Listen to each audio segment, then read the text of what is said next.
हमारा जब सब कुछ खत्म हो जाता है तो वहीं से हमारी असली कहानी शुरू होती है। आइए देखते हैं कैसे।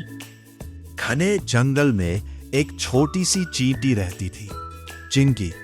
वह बहुत मेहनती थी, लेकिन कोई उसकी कद्र नहीं करता था। एक दिन अचानक तेज बारिश शुरू हुई। पानी इतना बढ़ गया कि उसकी पूरी कॉलोनी बह गई।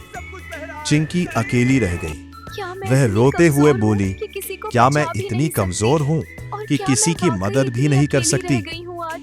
थोड़ी देर बाद उसे एक पेड़ के नीचे चमकती हुई जादुई टोपी मिली। जैसे ही उसने टोपी पहनी, उसके अंदर अजीब सी ताकत आ गई। अब वह भारी चीजें आसानी से उठा सकती थी, तेजी से दौड़ सकती थी।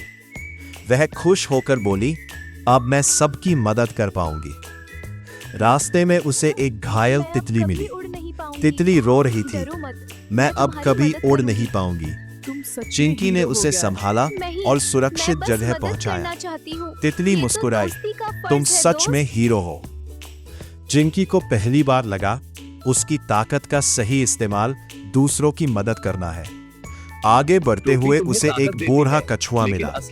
उसने कहा, ये टोपी तुम्हें ताकत देती है, लेकिन असली ताकत तुम्हारे दिल में है।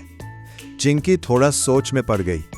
तभी अचानक जंगल में भयानक आग लग गई। चारों तरफ अफरा तफरी मच गई। चिंकी दौड़ी अपनी कॉलोनी की ओर, लेकिन इस बार टोपी की चमक कम होने लगी और फिर अचानक टोपी गायब हो गई। चिंकी घबरा गई, अब मैं क्या करूं? सब खत्म हो जाएगा। कुछ पल के लिए वह टूट गई, लेकिन फिर उसे तितली की बात याद आई, तुम हीरो हो। चिंकी ने आंसू पोंछे और बोली, नहीं, मैं हार नहीं मानूंगी।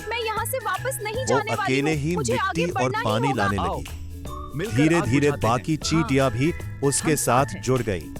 सब मिलकर आग बुझाने लगे और आखिरकार आग बुझ गई।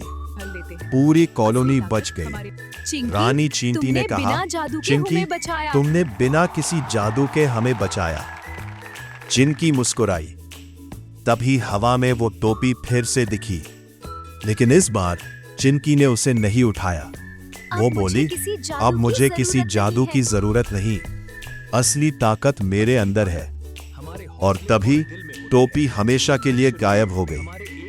असली जादू किसी चीज में नहीं, बल्कि हमारे हौसले और दिल में होता है। हेलो फ्रेंड्स, इस प्यारी सी चींटी के लिए लाइक करें, चैनल को सब्सक्राइब करें। Thank you.